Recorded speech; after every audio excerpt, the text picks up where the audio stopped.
Assalamualaikum warahmatullahi wabarakatuh. Perkenalkan, nama saya Deka Yuliana Audia, NPM 5021244, mata kuliah Telaah Kurikulum, dosen pengampu Tio Gusti Satria Magister Pendidikan. Pada pertemuan kali ini saya akan membahas tentang pembelajaran tematik integratif dan permata pelajaran berbasis keterampilan abad 21 dan proyek penguatan profil Pancasila. Baiklah, materi pertama yaitu adalah pembelajaran tematik integratif kelas rendah. Pembelajaran tematik integratif merupakan salah satu pendekatan pembelajaran yang diterapkan dalam kurikulum 2013. Pembelajaran tematik integratif merupakan penyederhanaan dari pendekatan pembelajaran dari kurikulum KTSP, yaitu pembelajaran tematik. Penyederhanaan ini terlihat dari penyediaan buku, di mana saat menggunakan kurikulum KTSP, pendekatan yang digunakan adalah pendekatan tematik yang masih menggunakan buku secara terpisah pada pelajaran-pelajaran tertentu. Sementara itu, dalam pembelajaran tematik integratif, penyediaan buku didasarkan pada tema-tema tertentu, seperti tema indahnya kebersamaan dan lain sebagainya. Pembelajaran tematik integratif di SD atau Madrasah Ibtidayah pada kelas rendah. Pendekatan tematik integratif di SD atau MI dilakukan sebab kurikulum SD atau MI, organisasi kompetensi dasar kurikulum, dilakukan melalui pendekatan terintegrasi.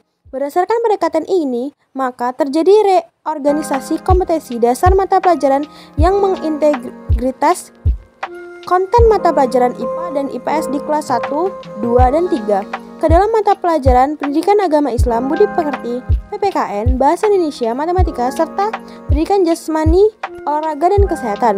Sesuai dengan tahapan perkembangan, karakteristik cara anak belajar, konsep belajar, dan pembelajaran bermakna. Maka kegiatan pembelajaran bagi siswa kelas awal SD, kelas 1, 2, dan 3, kelas rendah.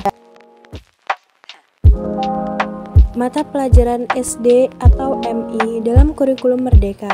Dalam kurikulum Merdeka, mata pelajaran IPA dan IPS digabung menjadi mata pelajaran Ilmu Pengetahuan Alam dan Sosial atau IPAS. Tujuan untuk mendorong peserta didik agar dapat mengelola lingkungan alam dan sosial secara bersamaan. Perbedaan kurikulum Merdeka dengan kurikulum sebelumnya juga terletak pada mata pelajaran bahasa Inggris. Jika sebelumnya bahasa Inggris termasuk bagian dari mata pelajaran wajib, pada kurikulum Merdeka mata pelajaran tersebut adalah pilihan.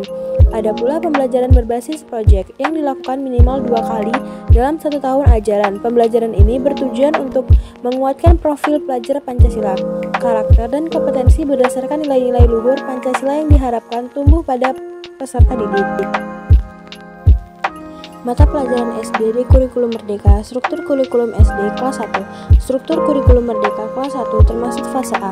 Beban belajar di kelas SD, kelas 1 SD diasumsikan 1 tahun berjumlah di 36 minggu dan alokasi waktu 1 jam mata pelajaran berjumlah 35 menit. Muatan atau mata pelajaran di kelas 1 SD terdiri dari mata pelajaran wajib, terdiri dari pendidikan agama dan budi pekerti, pendidikan Pancasila, bahasa Indonesia, matematika, pendidikan jasmani, olahraga, dan kesehatan atau PJOK, seni dan budaya. Sedangkan pada mapel pilihan hanya bahasa Inggris, muatan lokal, dan mapel lain yang disiapkan oleh satuan pendidikan. Struktur kurikulum SD kelas 2. Struktur kurikulum Merdeka kelas 2 SD memiliki persamaan dengan kelas 1. Perbedaannya pada penambahan alokasi waktu di 2 mata pelajaran, yaitu bahasa Indonesia menjadi 252 atau 7 jam pelajaran. Asalnya 216 atau 6 JP di kelas 1. Matematika menjadi 180 atau 5 JP, asalnya 144 atau 4 JP di kelas 1. Total alokasi waktu pembelajaran intrakurikuler bertambah menjadi 900 atau 25 JP, aslinya 828 atau 23 JP di kelas 1. Struktur kurikulum SD kelas 3. Struktur kurikulum kelas 3 memiliki alokasi waktu yang sama di setiap mata pelajaran kelas 3 atau fase B. Secara umum, struktur kurikulum kelas 3 memiliki kebersamaan dengan kelas 1 dan kelas 2. Adapun perbedaannya pada beberapa, yaitu bahasa Indonesia memiliki alokasi sama dengan kelas 1 SD berjumlah 216 JP. Matematika memiliki alokasi yang sama dengan kelas 2 berjumlah 180 JP. Alokasi waktu proyek penguatan profil Pancasila di mapel bahasa Indonesia berkurang menjadi 36 JP. Asalnya 72 JP di kelas 1 dan 2. Baiklah, itulah materi yang dapat saya sampaikan. Jika ada salah kata dan pengucapan, saya mohon maaf. Kepada Allah, saya mohon ampun. Wassalamualaikum warahmatullahi wabarakatuh. Terima kasih.